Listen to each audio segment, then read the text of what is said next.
যুক্তরাষ্ট্রের president Donald Trump ও ইউক্রেনের president Volodymyr জেলেনস্কির মধ্যে নজিরবিহীন বাকবিতণ্ডার ঘটনাটি ঘিরে নানা আলোচনা চলছে বিশ্বজুড়ে। এই ঘটনার জেরে জেলেনস্কিকে ক্ষমা চাওয়ার আহ্বান জানিয়েছেন মার্কিন পররাষ্ট্রমন্ত্রী মার্কো রুবিও। আর এবার এ ঘটনায় বার্তা দিয়েছে সামরিক জোট ন্যাটো। মার্কিন নেতৃত্বাধীন এ জোটের প্রধান বলেছেন, জেলেনস্কিকে অবশ্যই ট্রাম্পের সাথে সম্পর্ক সংশোধন করতে হবে।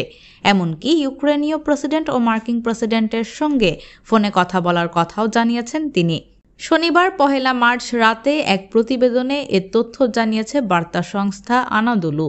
ন্যাটো মহাসচিব মার্ক রুট শনিবার বলেছেন, ইউক্রেনের প্রেসিডেন্ট ভলোদিমির জেলেনস্কির উচিত মার্কিন প্রেসিডেন্ট ডোনাল্ড ট্রাম্পের সাথে তার সম্পর্ক সংশোধনের একটি উপায় খুঁজে বের করা।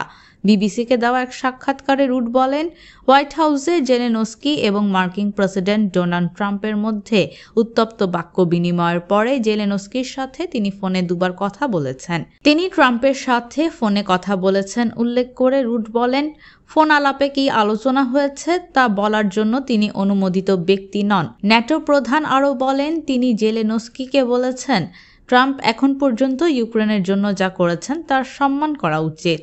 ট্রাম্প এবং জেলেনস্কির মধ্যে আগের দিন বাকবিতণ্ডার ঘটনাটি ছিল দুর্ভাগ্যজনক। তার ভাষ্যমতে এটি গুরুত্বপূর্ণ যে আমেরিকান প্রেসিডেন্ট এবং সিনিয়র নেতৃত্বের সাথে তার প্রেসিডেন্ট জেলেনস্কি যেন সম্পর্ক মেরামত করার একটি উপায় খুঁজে বের করেন।